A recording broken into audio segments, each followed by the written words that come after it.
Welcome back to the news at 10. Some members of the Nigerian Medical Association in Rivers State have protested on the streets of Port Harcourt, the state capital, against what they call the incessant kidnapping of their members. The doctors came out in their numbers carrying placards with various inscriptions condemning the rate at which they say their colleagues have been targeted in recent times. They marched to the state office of the DSS and the police before gathering at the Braithwaite Memorial Hospital to express their concerns. The protesters called on the security agencies and the state government to do more to protect their lives and those of other residents in the state. The Commissioner of Police told the doctors that everything's being done to guarantee their safety. Now let's take a look at some business news for the day. Here's Anne Waudu. You first. First Bank.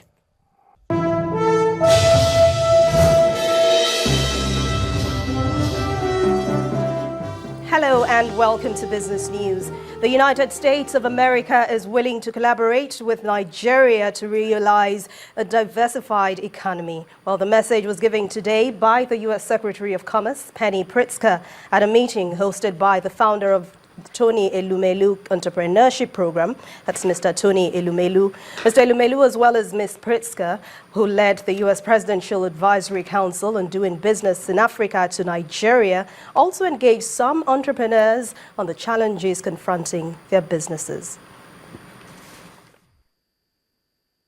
Too often, well-meaning policymakers make policies to help Africans without actually engaging with us. You've demonstrated, Madam Secretary, that you understand this well, but it is worth repeating for the benefit of others that in order to effectively help or support people, we should ask them what kind of help they want. Achieving TIP's ultimate objective of the economic transformation of Africa requires us to improve both entrepreneurs and the business environment in which they operate to ensure that all entrepreneurs with transformative ideas. Entrepreneurs, you're the leading edge of Africa's next wave of economic growth. And frankly, I just want to echo what Tony said. You're lucky to get the kind of mentorship. Founder of the Tony Elumelu Foundation, Mr. Tony Elumelu, himself a serial entrepreneur, explains that though being a businessman, the purpose of TIP is not to make profit. In the 21st century, what will drive development in a sustainable fashion is business. And that is getting private sector people doing business, succeeding, and helping to create jobs, solve social issues for mankind. Young people such as Belema Alagun, a lawyer by training, is following her dreams of providing healthy food choices for Nigerians. And I just thought life could be so much easier, and there has to be a lot of people who go through this regime of just waking up in the morning, want to go to work, want to come back, eat something healthy at work, not necessarily stress themselves in order to eat healthy. And so, I started thinking of the business idea and I just went for it. For Nosakare Oyegun, it all began with an idea he was playing around with. I've had a huge interest in content and how advertisers can use content to reach like a target market. So like I've always followed like Vox Media and BuzzFeed, and I was fascinated by what they do. It was something I wanted to replicate in Nigeria. Over 15,000 entrepreneurs have so far applied for the 2016 program cycle. And while applications are open till March 1st, Mr. Elumelu says anyone can participate. All you need is a decision and an application.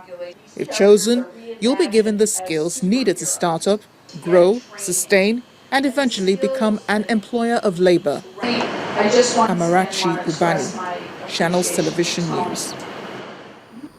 Meanwhile, the Lagos Chamber of Commerce and Industry has asked the central bank to come up with a comprehensive framework for the foreign exchange market. In a statement released by the chamber, the LCCI noted that the restrictions placed on 41 items in forex market were no longer required, especially at a time when the regulator's official forex window has been closed. The LCCI explained that the normalization of the foreign exchange market is crucial at this period as the impact is being felt across all levels of investments in the country. While the chamber suggests that sources of foreign exchange, including diaspora remittances, export proceeds, forex sales by foreign investors and multinational companies, as well as forex sales by donor agencies, should all be allowed to be freely traded in the autonomous market.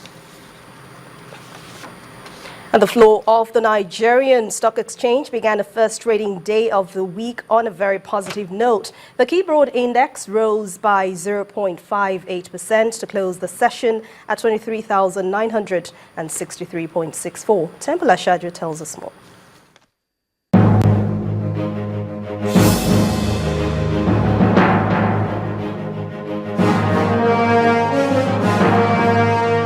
Thank you for joining in. The Nigerian equities markets got off to a bright start as key indicators climbed by over 0.5% on Monday.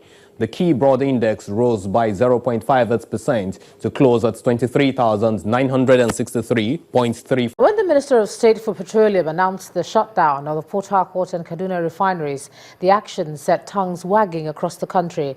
But there seems to be hope, as Dr. Ibe Kachiku told journalists today in Lagos, that in the next 1 month the refineries will resume production. Our energy correspondent Olu Phillips reports. He was in Davos, Switzerland, meeting with other world leaders when another bust was made on pipeline vandals. This is Robert Island, a village off Lagos waters near Atlas Cove. The wanton act of sabotage brings tears to any right mind. The village have practically set up a distribution hub for PMS by perforating the pipelines. Imagine this cache of storage canisters and work tools used in perforating and siphoning products. Practically every dweller on this island has a role in the chain of vandalism.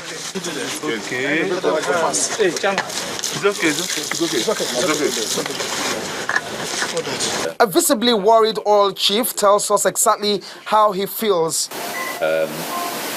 I must say that I was very disillusioned because given all the energy that one is put into this to find this discovery, much as I was happy that it was found, but it just took a lot of wind off my sail in the sense of what next, and who knows how many more have not been discovered. At the end of the day, the responsibility for protecting the assets of Nigerians must lie in the hands of Nigerians.